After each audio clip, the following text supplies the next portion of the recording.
Dios le bendiga, este es su espacio, el poder de la palabra. Hoy tenemos aquí al pastor Manuel Félix, un hombre al cual yo amo, y vamos a hablar de un tema muy poderoso. Pastor.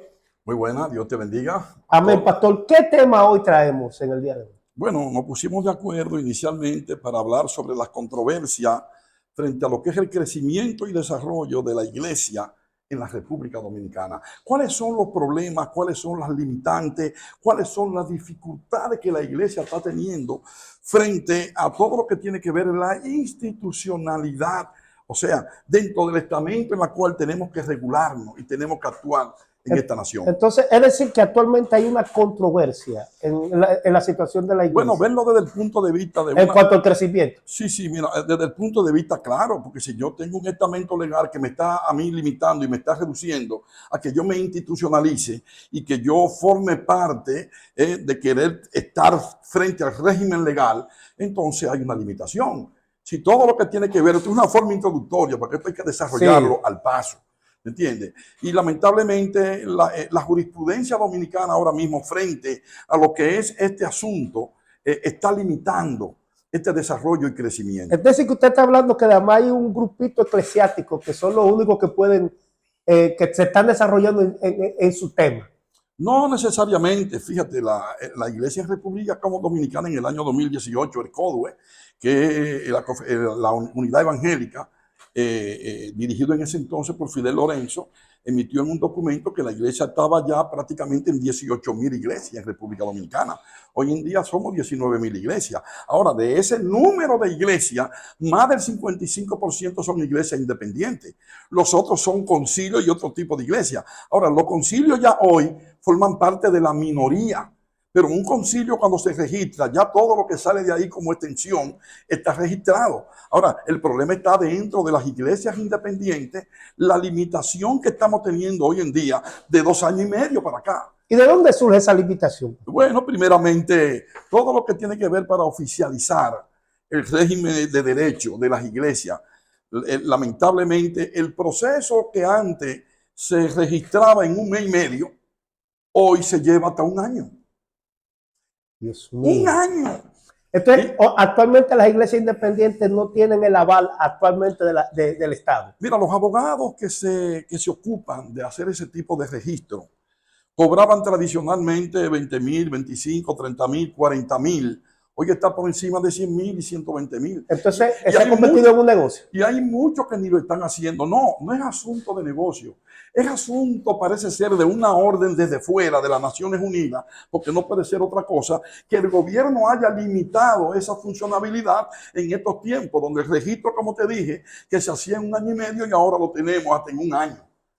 ¿Y qué pasará con las iglesias que no estén registradas? Bueno, como hay pocos registros de esas iglesias y de las fundaciones que son ONG, organismos no gubernamentales, lamentablemente no están en el orden. Y realmente se habla mucho de que la iglesia tiene que estar sometida al Estado de Derecho y a la legalidad institucional. Pero si el mismo Estado, que lamentablemente el presidente debería de oír esto para agilizar, porque yo entiendo personalmente que el presidente sabe esto. Lo que pasa es que parece que es algo que se está moviendo conjuntamente con lo que es la Agenda 2030, que son cosas que vienen de fuera, que han venido surgiendo y que hoy tenemos el grito de los pastores independientes que están en un proceso de lucha, de agonía, de paso y caminar y haciendo movimiento que la burocracia no lo deja legalizar. ¿Entiendes? ¿Y qué se debe de hacer para eso, pastor? Bueno, para eso lo que es la ley debe de regir el orden como tal y dejar todo lo que tiene que ver con esas limitaciones. Entonces usted entiende que hay una controversia actualmente. Claro, lo que pasa es que los organismos eclesiásticos como CODO, que es el Consejo de Unidad Evangélica, ahí está CONEDO, ahí está las Asambleas de Dios, ahí está CONACOPE, ahí está la Iglesia de Dios, ahí están todos los concilios, ahí están todas las iglesias independientes, ahí están las cofraternidades, las fraternidades. Todo ese tipo de estructura a nivel nacional verdaderamente debe de hacer una gran reunión y debe de concitar y no decir llamar la atención, pero el por qué actualmente la República Dominicana está teniendo ese tipo de problemas para poder nosotros institucionalizar la iglesia. Dios mío. Solamente un organismo que es el paso final, que fue un invento a última hora, porque no estaba, que es el asunto de planificación y desarrollo. Ahí tú duras 6, 7 meses, cuando es un proceso que ya después que te dan el RNC, Industria y Comercio, tú tienes el RNC, tú vas entonces a Industria y Comercio, planificación y desarrollo, ahí tú duras 6, 7 meses y más. Porque eso es un asunto que ahora cibernéticamente, y eso es para adelante y para atrás, para adelante y para atrás, donde tú tienes un cansancio, como te dije inicialmente, ya los abogados que están traumatizados y muchos ni quieren hacer ese asunto, no lo quieren hacer, porque estamos torpedeados para que el número de iglesias registradas, es más, tú coges las ONG y el número de iglesias registradas en los últimos 2 años y medio, y tú haces un estudio de evaluación, va a ver qué cantidad venía haciéndose por año y qué se ha hecho ahora por año. Y vamos a ver una gran reducción. Porque es limitar y formalizar las iglesias. Eso es un asunto que hay una lucha interna. La iglesia la están limitando ahora mismo. La están limitando. Es decir, una iglesia para incorporarse ahora es una batalla. Batalla y guerra. Porque cuando usted tiene un año dando vueltas, y usted está bajo un sistema burocrático. Pero usted quiere estar en el orden de la institución, pero la institución no se lo está permitiendo. Cada pastor debe de institucionalizar y debe de registrarse en el Estado. Pero si tú no me dejas, si tú como Estado tienes diferentes procesos dentro del organigrama, de los organismos y organigramas que tú realizas, que anteriormente, como te dije, tú lo hacías en 1 año y medio, ahora tú te lo tienes que hacer en 1 año y más. Y cuidado. Entonces eso es para que tú tengas cansancio. Y si tú tienes cansancio en la elaboración de eso, como te dije, ya la gente, eso se está paralizando. ¿Y qué pasa si la iglesia no se institucionalizan? Bueno, imagínate primero lo que hay a favor de nosotros a través de los registros de los pagos de impuestos que van a ser reducidos, los asuntos de viajes de impuestos ministeriales, todo lo que tiene que ver con las importaciones y donaciones que se nos haga. Pero puede correr el peligro de que la cierren. El que la iglesia, bueno, claro, desde el punto de vista vamos a llegar a un punto que la iglesia que no esté registrada no pueden ser fiscalizadas. Wow. Y como no pueden ser fiscalizadas, no están sometidas al régimen legal, a la institucionalidad de República Dominicana, entonces, ¿qué va a pasar? Bueno, nada, va a llegar un momento que verdaderamente van a venir leyes, van a venir normativas que no vamos a poder con eso y iglesias serán cerradas. Serán cerradas. ¿Ok? Fíjate que te dije que más del 55% de las iglesias de hoy en día, producto del libre crecimiento que inicia en los años 1990, sí, son la gran mayoría. Antes eran los concilios. Y para esto hay un riesgo. Lo favorable de tú pertenecer a un concilio es que tú estás regido y tú tienes, estás regido bajo institucionalidad y que aparte de eso, tú tienes un seguimiento de cobertura. ¿Qué pasa? Que dentro de esa 56% de iglesias independientes, hoy en día, hay una gran mayoría que no tienen cobertura. Como no tienen cobertura espiritual, ¿te entiendes? Lamentablemente, iglesias que tienen problemas. Es decir, pastor, un ejemplo, hay hermanos que empiezan a reunirse. Yo estoy aquí en mi casa, un ejemplo. Y hay hermanos que empiezan a reunirse y ya el grupo es grande. Ya los hermanos, bueno, vamos a, como dice la palabra, que dice, y el Espíritu Santo añadía lo que habían de ser salvos. Se juntan ya y se crea ya, bueno, una iglesia, un ejemplo. Yo alquilo un local, pero si yo no estoy registrado en las instituciones del gobierno actualmente, así como se le están poniendo pauta, es decir, que esa congregación corre peligro. Corre peligro y además pierde derechos. Wow, pastor, pero la cosa es seria. Derechos. Es que lo que viene no es fácil, señores. Esto es una persecución. Busquen, claro que sí, busquen Agenda 2030, léase los 17 puntos de Agenda 2030 y todo está, como dicen, orquestado de una manera tal para que la iglesia mengue. ¿Qué somos nosotros? La sal y qué más. La sal de la tierra. ¿Y qué hacemos nosotros con ser sal? Darle el sabor y preservar. Sí. Y somos la única institución ahora mismo que preserva los principios morales y la familia, la unidad de todo lo que se está revelando sobre el planeta. Somos nosotros los que quedamos.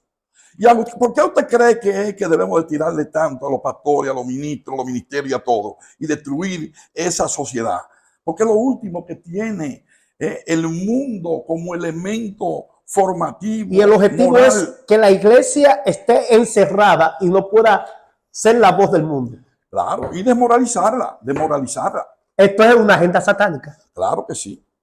Pastor, ¿usted iba a leer algo? No sé. No, simplemente si tú quieres leerte ahí Romanos 1:18, 1:18. que era el texto fundamental por la cual estamos iniciando esta controversia. Bueno, tremendo, pastor, porque lo que usted está diciendo es bastante fuerte. Sí, sí. Es decir, la iglesia que no se acomode mucho, porque puede ser que sea perseguida. Claro. Una persecución, porque muchas personas a veces creen que es una persecución en el sentido como en aquellos tiempos. Puede ser una persecución donde te cierren la iglesia, donde ya tú no tengas espacio para ningún sitio, inclusive hasta para esto, para canal de YouTube. Intelectual, institucional, moral y social. Esa es la línea de ataque. Hay peligro, pastor. Mucho peligro. Dice aquí la palabra, tremendo, pastor, lo que usted está diciendo hoy. Dice la palabra en el libro de Romanos capítulo 1, verso 18.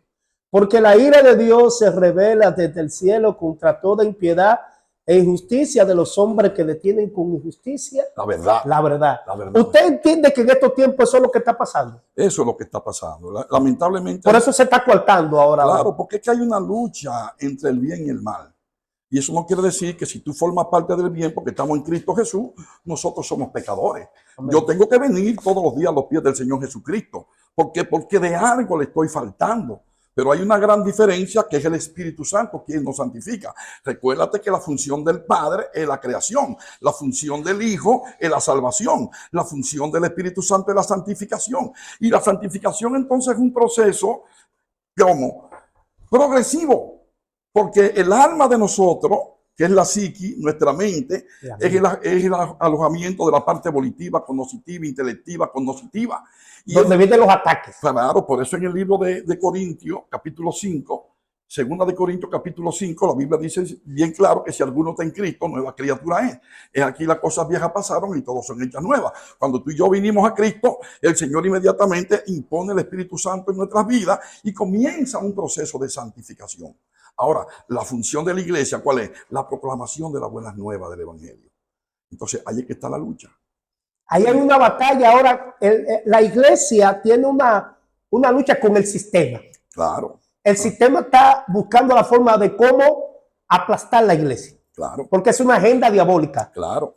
Que se está orquestando ya desde hace mucho tiempo. Desaparecer la iglesia. Claro. Desmoralizarla, porque la iglesia no va a desaparecer. No va a desaparecer. Demoralizarla. Demoralizarla. Para que las personas ya no sigan creyendo a la verdad de Cristo. Exactamente, traer confusión. Pero imagínate tú, mira, tú entras en el tema. ¿Usted cree que estamos viviendo unos tiempos donde la gente está confundida también? No están confundidos. Hay muchos que están confundidos, hay otros que no están confundidos. Pero fíjate, déjame concluir cuando estoy desarrollando algo. Imagínate tú los youtubers que tenemos hoy, los medios de comunicación, que el Facebook, que el Twitter, que ayúdame, el Instagram, todos los medios de comunicación. Todo el mundo ahí está hablando. TikTok. Y inclusive uno de los grandes problemas que hoy en día estamos teniendo como lucha es que nosotros mismos le estamos dando la información a los medios por medio de testimonio y por medio de cosas que nosotros hablamos que no debemos de decirla. ¿Por qué? Porque los problemas de tu casa, ¿a dónde tú lo debates? En la casa. Y es que tú tienes que debatirlo. Por eso ahora el sistema se está nutriendo de cómo la iglesia se está ellos mismos destruyendo. Claro, claro. Y por eso es que tú ves muchos hermanos que están apostatando de la fe. Recuerda que estamos en la semana 69 del libro de Daniel. Y esa semana 69, en la 70, en la 69, ¿qué dice la Biblia? ¿Cuál va a ser la característica en esos últimos tiempos? La apostasía. Entonces, los mismos hermanos de la iglesia que van saliendo por confusión, por debilidad, por falta de preparación, falta de instrucción, falta de educación, porque hoy en día las iglesias están despertando. Hace 15 a 20 años ya las iglesias tienen doctrinas bíblicas, tienen escuela de líderes, tienen escuela, instituto bíblico, tienen ya hasta universidades, ¿entiendes? Entonces, ya la iglesia está despertando. ¿Por qué? Porque estamos en el siglo de la comunicación. Sí, claro. Estamos en el siglo de la comunicación. En el tiempo del conocimiento. Ya la información no está escondida. Entonces, pero así mismo como va creciendo la iglesia, tenemos una lucha contraria con los hermanos dentro de la iglesia inmaduros que están creando opiniones porque están dando las informaciones íntimas de la casa. Y eso, imagínate las diferentes denominaciones que nosotros tenemos. Que no me voy a poner a hablarte de ella, pero dentro del pentecostalismo tú tienes los pentecostales, los neopentecostales, la cuarta ola del pentecostalismo. Hay muchísimas líneas. Entonces, toda esa línea que van surgiendo y que van creando algunos puntos disidentes de doctrina, que es el conocimiento de la palabra, ¿qué va a traer con eso? Una praxis diferente. Recuerda que en teología tú vas a tener tres elementos fundamentales, que es la ortodoxia, orto es correcto, y doxia doctrina. Tú tienes aquí en la palabra, que es la palabra de Dios. Cuando tú hablas con la Biblia, sabemos que la Biblia, ¿qué es la Biblia? Es el libro donde Dios nos habla a través de los hombres que escribieron con la palabra inspirada. Cuando yo estoy leyendo la Biblia, estoy hablando con Dios. Ahora, esa es la ortodoxia, la doctrina que está aquí, el conocimiento que está aquí. Ahora, la ortopraxis, orto correcto y praxis práctica. Cuando yo tengo la ortodoxia y lo pongo en práctica, tengo que tener una ortopraxis correspondiente a esto. Por eso que tú ves que muchos dicen orando y con el mazo dando. Sí. Una cosa es lo que tú dices, otra y otra cosa es lo que tú haces. Y lamentablemente ahí está. Se dice mucho, pero se hace poco. Y de ahí entonces surge la ortopatía.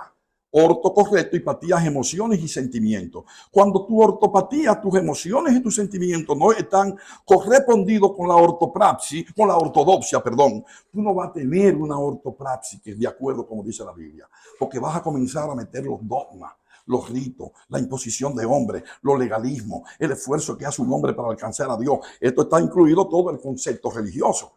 Pastor, ¿usted cree que se parece este tiempo al tiempo cuando Cristo vino, que enfrentó el sistema eclesiástico, llámese los escribas fariseos y también la institución política Roma? Cuando él vino con esta doctrina, había un conocimiento que era el conocimiento de que tenían los fariseos, las tradiciones, que habían mezclado tanto tradiciones que habían quebrantado la ley de Dios. Y es un momento donde Jesús le dice ellos le enfrentan a Jesús y le dicen, tus discípulos no están guardando las tradiciones, no se lavan las manos cuando comen. Claro. Y Jesús le dijo, pero ustedes están quebrantando la ley de Dios por guardar la tradición. ¿Usted cree que en estos tiempos está aconteciendo esto mismo? Porque usted dijo algo poderoso. Mira, no acontece lo mismo. En el tiempo del Señor Jesucristo fue más difícil. ¿Qué ahora? Que ahora. Porque nosotros tenemos la palabra, tenemos la Biblia. Lo que pasa es que dice la Biblia que por falta de conocimiento perece mi pueblo. ¿Y qué pasa? La educación, la formación, la instrucción, el concepto de aprender, desaprender, reaprender, tenemos que estar aquí metidos con la palabra. Entonces todo lo que ha venido y todo lo que viene está en la Biblia. Está aquí. Entonces nosotros tenemos que estar apercibidos. Y como la iglesia, mucha parte de la iglesia no está percibida, muchos grupos disidentes, mucha comunicación diferente que han surgido. Todo eso nos trae una dificultad que aparentemente parece ser algo que es muy grande. Pero lo grande lo vivió el Señor Jesucristo. ¿Usted cree que la iglesia puede llegar al tiempo donde ya no se pueda reunir, sino que vuelva otra vez como los tiempos prehistóricos, que se reunían en la casa? Porque usted estaba hablando ahorita de que el sistema... No, hay un tranque en cuanto a que la iglesia se institucionalice. ¿Usted cree que puede volver ese tiempo donde surge esa persecución? Mira, fíjate que ese intento lo tuvimos con el COVID-19, que fue la pandemia. Bien. No pandemia, pandemia. Pandemia. Y indiscutiblemente la iglesia se vio encerrada, siendo manejada por los medios. Prácticamente la gente utilizaba el Zoom, el Google Net, todos esos tipos de programas en la cual se comunicaba, pero no era lo mismo. Hubo un enfriamiento que cada uno de nosotros pensó y dijo, wow, parece ser que la iglesia se debilitaba. Se debilitaba, la iglesia estaba... Se debilitaba, la gente comenzó a dejar de congregarse ya. Inclusive cuando inicia otra vez hace un año y algo, que estamos ya, que se declara ya que estamos fuera del programa, en que teníamos que quitarnos ¿cómo se llama? El bozal. El bozal que teníamos. Ya prácticamente la gente comenzó a congregarse, pero no era lo mismo. Y ya poco a poco se ha ido restableciendo. ¿Tú sabes cuál fue la pérdida del 2019? En términos de personas que salieron fuera de la iglesia. Y en el año 2020 fueron 18,000 y 20,000 iglesias que cerraron. ¿Qué? 18,000 y 20,000 iglesias que cerraron. Dios mío. No y muchos se descarriaron. No estoy hablando en República Dominicana, estoy hablando en todo el sistema. En el sistema. Y eso deja mucho que decir, porque es una problemática que trajo verdaderamente una... Iglesias que ya no existen. Bueno, hay algunas que se han recompuesto otra vez y han surgido, pero muy pocas. Él lo puede buscar en la estadística, porque eso está ahí en estadísticas internacionales. Pero lamentablemente lo grande de esto es que vamos hacia una condición social manejada a través de una agenda, la Agenda 2030. 2030. Que indiscutiblemente no es el tema, pero indiscutiblemente está limitando poco a poco la iglesia en su modo operandi, lo que tiene que hacer, cómo debe de hacerlo. Y no me estoy refiriendo a la cuestión de que tú pones un micrófono o una bocina ahí afuera y que te la están cerrando. Eso no, eso está bien. Porque yo debo de preservar el respeto al derecho ajeno. ¿Entiendes? Yo no debo de estar haciendo una bulla que me cause a mí una persona como la puede producir un colmadón. Sí. Eso está bien, la iglesia tiene que someterse a las leyes, a las normas. Tenemos que estar sometidas a ellas. Pero hay una serie de formas que se están utilizando o se están manejando, estrategias de sutilezas. ¿Para qué? Para que la iglesia vaya perdiendo su vigencia, vaya perdiendo su rol. Porque ese es el plan de la iglesia. La Agenda 2030 es un plan contra la iglesia. Un plan contra la iglesia. Y la iglesia no se está dando cuenta de eso. Pero mira, te voy a decir. ¿Usted cree? Mira, déjame decirte algo que es muy importante. En el año 1492, que es una fecha muy reconocida, 1492, cuando Colón descubre América. Sí. En ese año hay un censo a nivel mundial y el censo arrojaba más o menos 60 millones de habitantes que tenía el mundo. 60 millones. En aquel tiempo. En ese tiempo. En el mundo. En el mundo. Ahora, en el año 1820 es cuando el mundo alcanza su primer 1.000 millones de habitantes. Estamos hablando prácticamente de 400 años después. Claro, muy bueno que tú hayas dicho eso. Oye, ¿por qué? Pero ahora en el año 1925 es cuando la iglesia alcanza su segundo 2.000 millones de habitantes. O sea, de feligreses. De feligreses. El mundo. En el mundial. No estamos hablando de cristianos, estamos hablando de la población mundial. Ok, sí. Entonces, en el año 2000 se declara el mundo con 6.000 millones de habitantes. En el 2012 ya estamos en 7.000 millones de habitantes. Y ahora en el 2022, a finales del 2022, ya tenemos 8.000 millones de habitantes. Pero desde hace 30 años atrás, ya había un plan de reducir la población mundial. Pero ha ido menguando. Eso no ha ido menguando. Y el plan es llevar la población mundial a 500 millones de habitantes. ¿A 500? A 500 millones de habitantes. Eso está escrito. Eso se ha publicado. Eso se ha dicho. Pero entonces, ¿cuál es el plan de menguar la población? Explíqueme eso, pastor. Mira, yo no soy homofóbico. Yo respeto al mundo gay. Y realmente no condeno simplemente lo que dice la Biblia. Sí, lo amamos, pero no. Y lo amamos. Pero no estamos de acuerdo con su pecado. ¿Qué hacen 1.000 gay hombres y 1.000 gay mujeres, 1.000 gay hombres metidos en una isla? Visítalo 100 años después. ¿Qué tú vas a encontrar ahí? Nada. 1.000 mujeres, ¿qué tú vas a encontrar ahí? Nada, porque no se reproduce. No se reproduce. Entonces eso es parte del plan.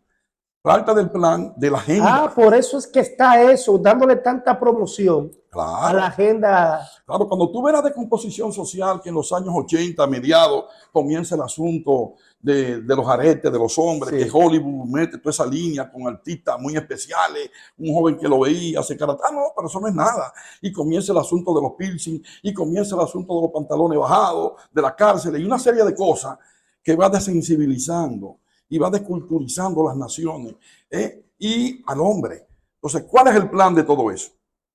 ¿Cuál es el plan que viene de por allá?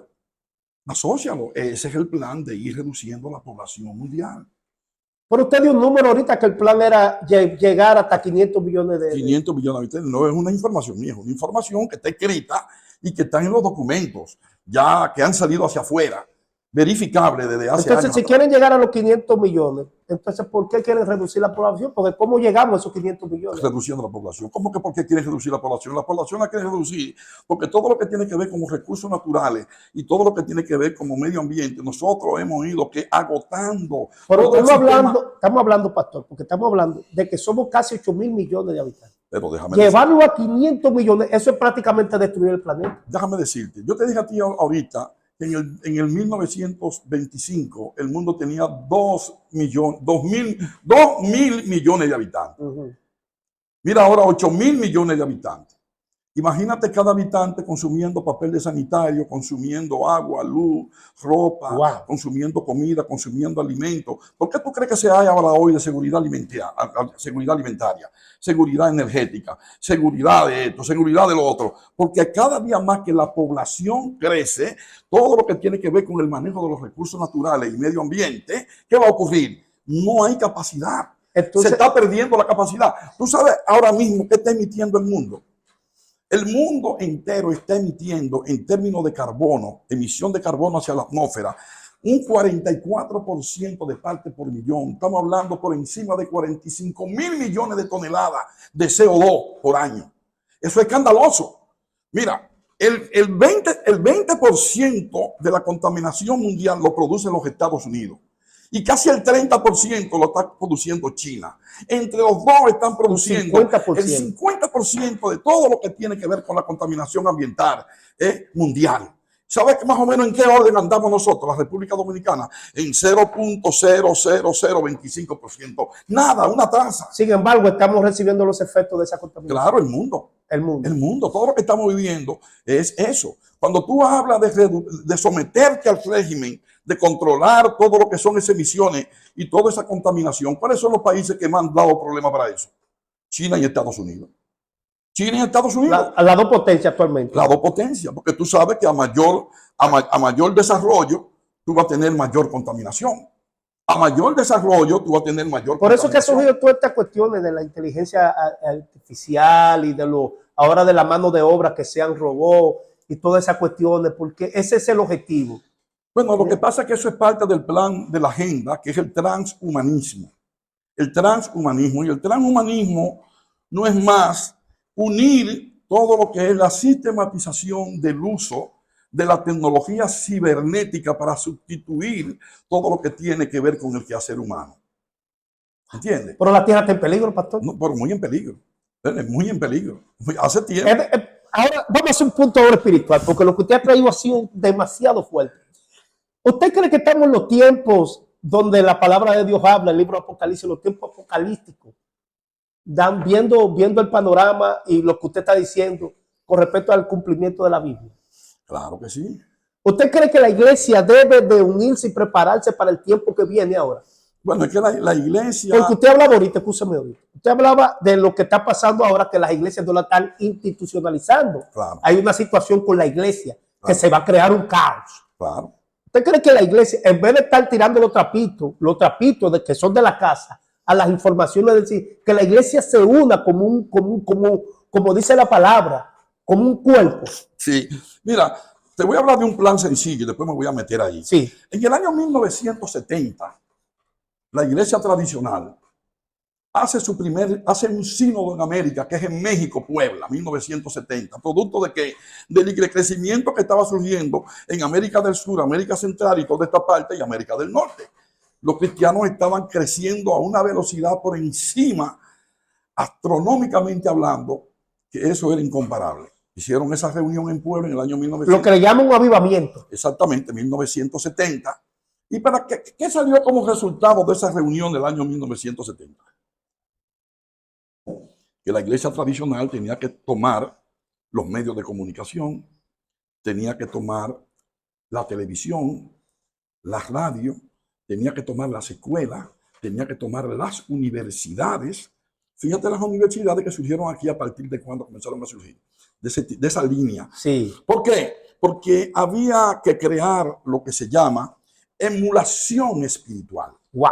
La emulación espiritual, emulación es imitación. Sí. Cuando tú ves que tú estás frente a dos mujeres y todo el mundo está decidiéndose por esta mujer y se está decidiendo por ella, yo que estoy en este lado digo, pero ven acá, espérate, déjame ver cómo que esta mujer habla, cómo que esta mujer viste, cómo que esta mujer se comporta, cómo que esta mujer verdaderamente crea ese nivel de atracción. Entonces esta que está aquí dice, déjame yo comenzar a hacer lo que ella hace, para los que están aquí ahora tengan confusión hacia dónde se van a mover.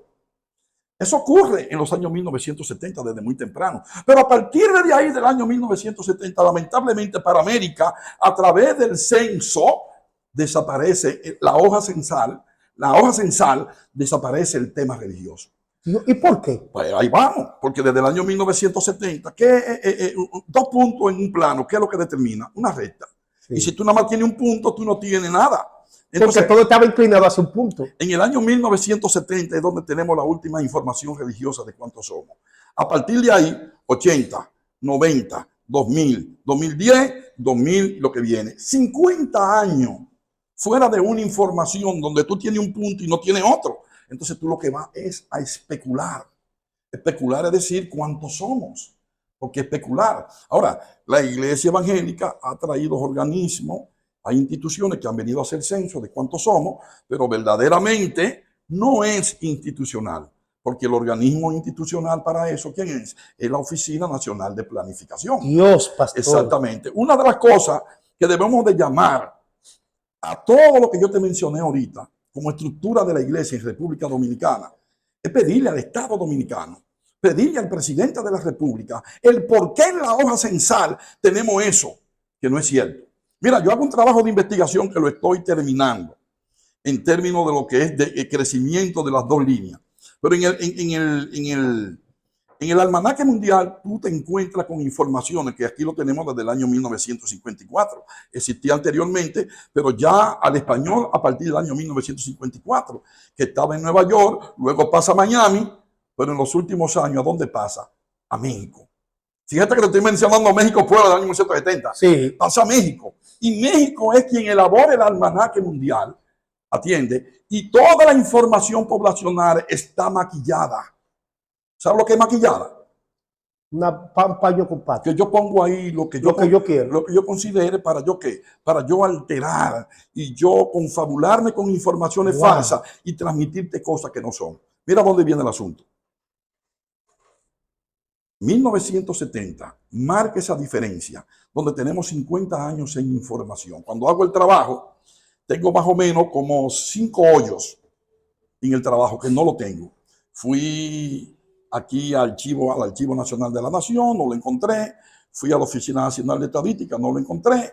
Pero cuando veo el trabajo en sí, veo que a partir de los años 1995, la población católica, que estaba en un 96, bajó a un 90 y después a un 87.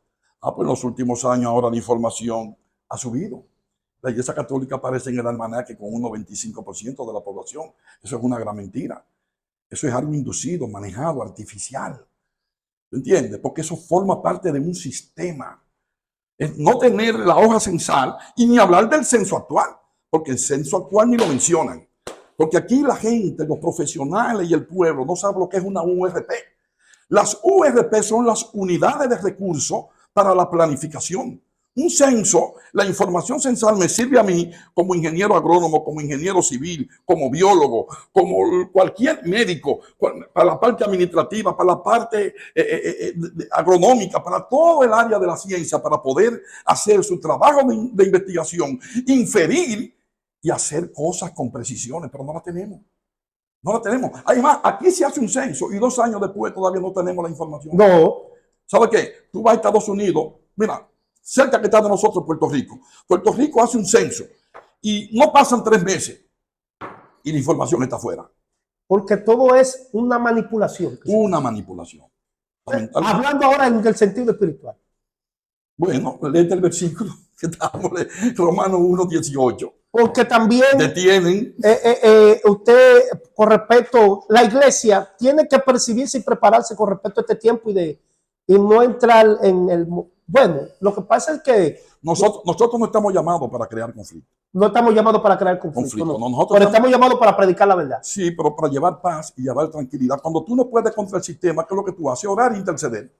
Pero seguir llevando la palabra. Seguir llegando Porque eso es lo que hicieron aquellos antiguos. Claro, es decir, ellos nunca se rebelaron contra el sistema. Claro, perfectamente. Es más, yo te doy una sola notificación. Mencióname 2 cristianos que estén dirigiendo aquí un ministerio. Dirigiendo un ministerio. No hay. No un ministerio hay, porque no se toma en cuenta. No hay. Y se va de, aunque tú tengas la profesionalidad, tú tengas la capacidad, tú tengas la experiencia, todo está manejado el sistema para eso. Para que los cristianos no sean parte de eso. Porque tú no puedes entrar en un sistema de endamiaje donde en esa rueda tú no cabes. Porque usted hablaba de las dos mujeres. Usted sabe que los Estados Unidos fue fundamentado Sí. bajo el conocimiento cristiano.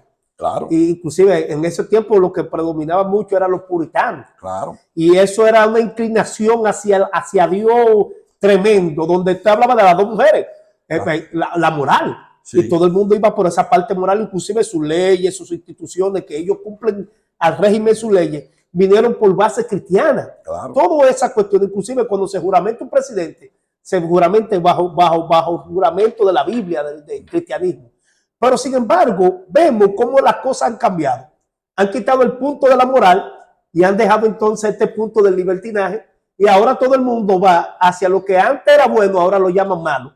Así mismo, Y lo que era malo, ahora le llaman bueno. perfectamente. Entonces vemos cómo ahora bueno, y tengo que hablar de esta nación. ¿Cómo esta nación, después de haber, porque nosotros conocemos el evangelio por ellos? Bueno, los puertorriqueños vinieron, que vienen también de allá. Y cómo nos traen eso en el 1970, cómo la iglesia empieza como a resurgir y se mover y todas esas cosas. Ahora vemos cómo todos los papeles se han cambiado.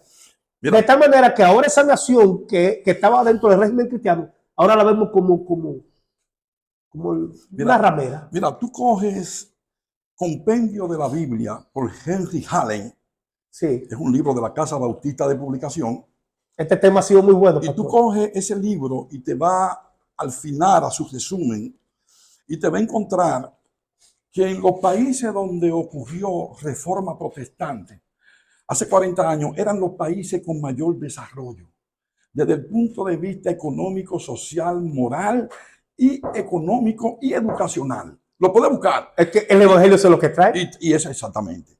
Pero parte de lo que usted está diciendo, que ese plan viene desdoblando todo esto. Porque el mundo está en una complicación holística. Porque hablemos de Inglaterra, Europa, llámese esas naciones. Tú no me dejas terminar. Está bien, está bien. No, sigue, ya sigue. No, pastor. Sigue. Europa, sucede que Inglaterra, Escocia, esos países, bueno, mayormente los mismos ingleses eran los misioneros que salían a diferentes y hubo un crecimiento tan grande. Pero esa gente ahora son casi ateos. Claro, así es. ¿Qué pasa con eso?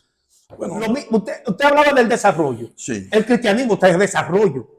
Pero sin embargo, ya cuando las naciones se desarrollan, se olvidan de Dios. ¿Qué pasa con eso? Bueno, es la misma conducta, es la falta, todo lo que tiene que ver con la conducta humana.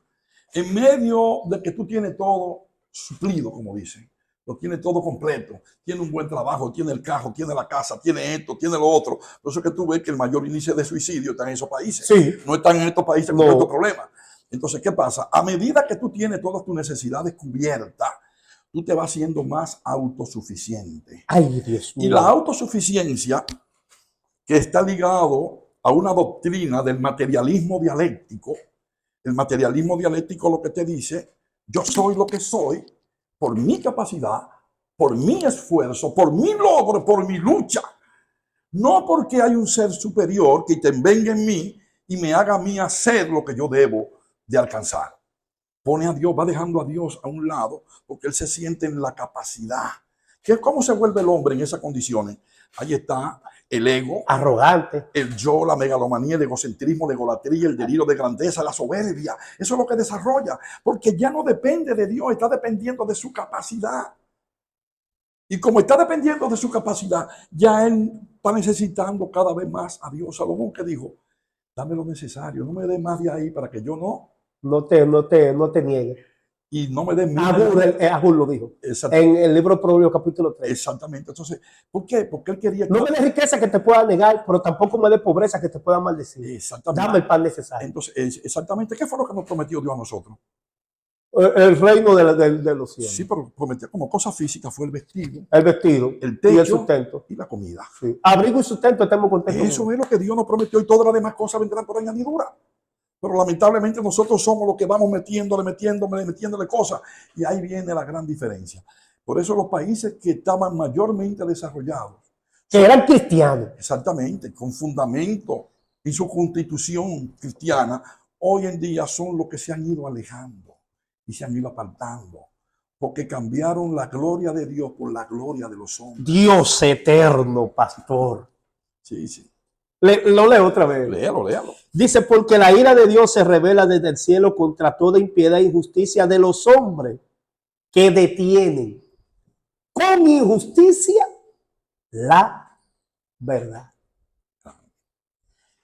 Yo le hablaba ahorita, y yo sé que lo interrumpí, lo que pasa es que Sí. de verdad que tanto conocimiento, de verdad que lo felicito, pastor, usted es un hombre que tiene mucho. Y me impactó. Ahora bien, yo hablaba de ahorita, el sentido espiritual, la iglesia.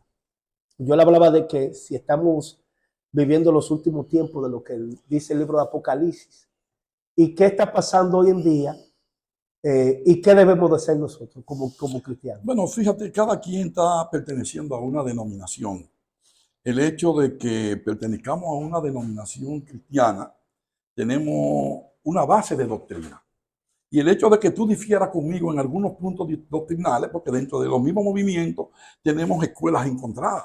Una escuela te dice esto, una escuela te dice lo otro. Yo no voy a crear ninguna diferencia en medio de lo que es la salvación, porque la salvación es por fe, por medio de la gracia. No me voy a meter ahí porque ese no es el tema.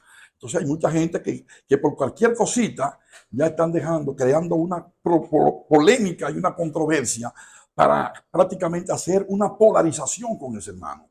Aquí hubo un famoso pastor en el año 2007-2008 que tiró 7 programas en contra de la iglesia pentecostal. Una gente que yo la considero muy preparada, un profesional, y no tengo que decir su nombre por asunto de ética personal, sí. Pero lamentablemente yo no estoy llamado para desquiciarme y destruir a nadie. Yo lo que tengo que predicar es la verdad de Cristo, eso es todo. La verdad, lo que tú conoces. Y lo que usted está diciendo es tan bíblico que en una ocasión los discípulos le dijeron, maestro, habían unos que estaban por ahí echando demonios en tu nombre y nosotros eso lo impidimos porque no estaban con nosotros. Y el Señor le dijo, pero ¿y por qué lo hicieron? No se lo impida, porque el que es conmigo, el que no es contra mí, conmigo es. Claro. Entonces hay un problema divisorio en las iglesias. Bueno, en las iglesias desde el punto de vista de doctrina. De doctrina. De doctrina. Y ahí es que sí. El mismo sistema se está dando cuenta que la misma gente escuchando. Sí. Por él te dice esto, ¿en quién yo voy a creer? Claro, y toda esa controversia que la sacamos hacia afuera, hay cosas que yo me estoy cuidando de no decirla, porque no doy elementos de juicio y argumentos al mundo secular para que con esas mismas cosas que yo estoy hablando, la utilizan en contra de la iglesia. Sí. Porque es muy delicado. Como dije al principio, no quiero desdecirme, no quiero desenfocarme en mi planteamiento, pero lamentablemente hay muchas cosas que nos están limitando. Principalmente yo me voy por la parte educacional, por la parte doctrinal, por la parte formativa. ¿Entiendes? Porque si tú no manejas lo que está aquí, tú no puedes hacer lo que está aquí, y mucho menos la ortopatía, que son las emociones y los sentimientos. ¿Cómo debes de manejarlo frente a las problemáticas que te vienen? Me gusta mucho eso de ortopatía. Orto es correcto y patía son emociones y sentimientos. Eso está ligado más o menos cuando tú en educación dices el manejo de la destreza cognitiva, el manejo de la destreza psicomotora y el manejo de la destreza afectiva. Una universidad tú vas y tú aprendes la parte teórica y aprendes la parte práctica, pero la parte afectiva tú no la aprendes en universidad. La parte afectiva ya es un asunto de educación que surge en tu casa, que surge en el hogar, que surge en la iglesia. ¿Qué es lo que puede llevarme a la condición de aprender, desaprender y reaprender? Por eso le dijo a sus discípulos, hagan lo que ellos dicen, pero no lo que hacen. Lo que ellos hacen, claro. Pastor. Ahí está. Pastor, de verdad que esto ha sido, mire, yo quisiera amanecer aquí con usted. ¿Ya se terminó? Bueno, nos quedan, tenemos 43 minutos. Si usted tiene algo más que señalar. Algo bueno, hay algo que yo quería decir, simplemente como una anotación o acotación sí. Dentro de lo que es el manejo del caso de Elizabeth Silverio, que indiscutiblemente a mí me apena. Me apena grandemente. ¿Por qué? Por el mal manejo que ha tenido la iglesia. La iglesia con esa mujer. El mal manejo que ha tenido la población, pero todavía más me apena por la falta de institucionalidad que nosotros tenemos. Porque no estoy ni a favor ni en contra Yo no estoy a favor del pecado. Pero yo no puedo hacer un juicio de que oiga una persona que esté diciendo algo y yo no dé la oportunidad, primero, de que de la institucionalidad, de que dándole lineamiento al morbo social. Esa persona tiene seguridad jurídica, tiene que tener seguridad jurídica cada uno de nosotros. Tenemos que estar bajo un Estado de Derecho y mucho más todavía lo que es la presunción de inocencia. Sí. Entonces yo no debo de emitir un juicio, yo tengo que dejar que los organismos estatales sean los que investiguen y sean los que den un veredicto. Pero se creó un morbo y ahí está lo que se llama la estrategia de distracción. Esa estrategia de distracción, déjame decirle que está manejado y está manipulada muchas veces, mayormente por el Estado. Tú ves que surge un caso ahora fuerte, pero ya dentro de 5 días hay otro que viene y después otro y se mantiene. Para mantener a la población distraída. Pero la resolución de las grandes problemáticas de la sociedad, el agua, la luz, la comida, la medicina, la seguridad social, todo eso, los problemas sociales, se van quedando, nos olvidamos de las reclamaciones, nos olvidamos de ese contexto de la problemática y nos vamos a desarrollar un morbo. ¿Quiere que te diga? Ya a ella le prepararon un juicio, un prejuicio para la justicia de todo lo que va a pasar. ¿Cuándo te has visto que una persona va a entrar a mi casa sin un permiso y que me va a venir a investigar de una manera inquisitiva? ¿Sabes lo que es una manera inquisitiva? Inquisitiva es que imponente, inmediatamente me está acusando. Haz algo como lo hace otra periodista, que no la quiero mencionar, que verdaderamente lo hace de una manera respetuosa y que tú puedes poner eso en manos de la justicia, porque eso está bien. El trabajo no es que esté mal, pero tú tienes que hacerlo en un orden en la cual tú no violes y respetes los derechos. Y mucho menos crear un morbo y ir detrás periodistas y periodistas, inclusive hasta pastores, que me da pena, me avergüenza. No dejar, como te digo, que la institucionalidad sea la que marque, ¿entiendes? Sino que inmediatamente ya yo voy a hacer una evaluación de juicio y de condenación. Exacto. No. Yo le tengo una pena a esa mujer. Eso fue como la mujer que sorprendieron en el acto de adulterio que se la llevaron a Jesús. La gente, los religiosos, claro, agarraron, mira, la sorprendimos. En acto de adulterio, la ley de Moisés dice que el que sorprende en acto que sea apedreada. Mira, aquí la tenemos. ¿Qué hacemos, Jesús? Y el Señor le dijo, bueno, el que esté libre de pecado, que tire la primera piedra. Mira, tú sabes lo que es un juicio sumario social. Eso es lo que hemos visto. Un juicio sumario social. Y entonces el sistema atiende a la sociedad, a lo que la sociedad... Para yo estar de acuerdo con la mayoría, para yo estar de acuerdo... Emite un juicio. Con lo que dice el morbo y otros que se asocian, emiten un juicio, pero no dejan a las autoridades realmente actuar. Que ha habido una limitación de las autoridades en el tiempo preciso que deben de hacerlo. No esperar que se haya hecho todo este morbo casi de un mes para entonces venir y actuar a salud pública o actuar a educación. Sino vete a la investigación real, seria, honesta, de profundidad. Y desde ahí entonces tú emites, mira, esta mujer hizo esto, esto y esto, demostramos esto, ella tiene el derecho de defenderse, ir al tribunal a defenderse y entonces demostrar quién está equivocado. Wow. Pero yo no puedo estar emitiendo juicio, ni puedo estar condenando ni a la otra ni al otro. Ahora, hay puntos que sí están claros que se ven de parte de Nuria, que prácticamente asalta y de una manera inquisitoria, que inmediatamente se te introduce, te pone, te enfrenta de una manera tal, violando los derechos humanos. Entonces, eso, si yo digo esa palabra, lo que estoy emitiendo hoy, la gente ve inmediatamente que estoy dando una información sesgada. No, es la realidad. La realidad. No estoy de un lado ni de otro. Mira, voy a terminar con esto. Sí. Hay dos posiciones sociales de personas. Están los sofistas y los paralogistas. ¿Cuáles son los sofistas? Los sofistas son aquellos que emiten un argumento falso, pero de una manera malintencionada, adrede, para hacer daño, para destruir. Ese es el sofista. Que ellos tienen para los sátrapas. Pero ¿qué pasa con los, te dije, los sofistas y los paralogistas? Y los paralogistas, me confundiste ahí con los sátrapas, no me esté por ahí. Y los paralogistas son aquellos que emiten un argumento falso, pero de una manera, oye bien, por desconocimiento, por ignorancia. ¿Por qué? Porque se lo enseñaron así, porque él lo afirma, porque es así, porque él entiende que es así, y esa persona está diciendo un argumento falso, pero por ignorancia, por desconocimiento. Esos son los paralogistas.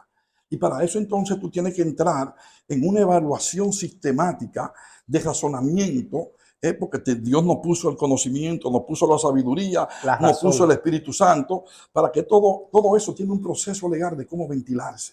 Pero ya el proceso legal se hizo. El proceso legal está hecho. Lo hizo ya, lo hicieron las voces. El juicio sumario social ya determinó el juicio. E indiscutiblemente eso da pena. Cayó en la boca de la humanidad. Porque mañana, hoy es ella, pero mañana puede ser Sí. tú o puedo ser yo. ¿Y dónde está mi derecho? Eso da pena que personas que verdaderamente tienen que manejar todo lo que... Así actuó Pilato cuando le iba a emitir el juicio a Jesús. La sociedad, ellos mismos lo condenaron. Sí, mira, y Pilato se lavó la mano, dijo. Ver pastores que inmediatamente se fueron adelante desde hace 3 semanas a hablar y gente a hablar. No estamos con eso, no estamos con eso tapando el pecado. No, no. Un pastor no está llamado a eso. El que encubre su pecado no prosperará, más aquel que lo confiese y se aparta alcanzará misericordia. Yo no puedo estar de acuerdo con eso, pero yo tengo que estar de acuerdo con el proceso legal, la jurisprudencia nacional y todos los estados de derecho que debe de mantener para darle a ella también esa facilidad. No hacer un juicio sumario social como se ha hecho y que eso ha alimentado el morbo y la gente buscando view. Inmediatamente yo estoy diciendo esto y te va a encontrar, si te ven por ahí, que ese pastor también la conoce a ella. Yo ni la conozco, ni sé quién es ella, pero sí, cualquier caso que ocurra, diré lo mismo. Amén. ¿Por qué? Eso se llama justicia. Claro, porque yo Hay que ser justo. Yo no puedo adelantarme, como te dije con la porque con la misma vara que tu vida será medido. Entonces, lamentablemente, nosotros los creyentes tenemos que aprender a hacer silencio. Tenemos que aprender a callar. Y que cuando demos una información, como tú dices, tiene que ser con equidad. Equidad es estar ni de un lado ni de otro. Es que esa es la justicia. Que aquí sabemos que tú sabes cómo está la justicia, con un paño con los ojos cerrados. Pero parece que tiene un ojo abierto por debajo. ¿Me entiendes? Esa es la justicia que nosotros tenemos. Y el problema es que actualmente esta justicia está actuando por lo que la población diga. No solamente por lo que la población diga, sino por los intereses. Por los intereses, porque detrás de todo esto se mueven intereses. Qué pena. ¿Entiendes? Yo no quiero decirte acusaciones contrarias sobre la otra persona que tiene públicamente con otro ministerio, con otra cosa, pero lamentablemente esas cosas no se ventilan porque hay intereses. No quiero hablar porque ese no es el tema. No, pero, bien, pastor, mire, esto ha estado, mire, a otro nivel. Lo manejamos a una velocidad, como dicen, a la velocidad de la luz. Sí, lo que pasa es que es un tema bastante largo y usted sabe que... Y espinoso. En YouTube siempre que las personas... Tiene que ser corto, sí, es cierto. Pastor, muchas gracias. Dios bendiga, gracias. Siempre a la orden, pastor. Que Dios me lo bendiga mucho, hermano. Suscríbase y denle a me gusta. Shalom.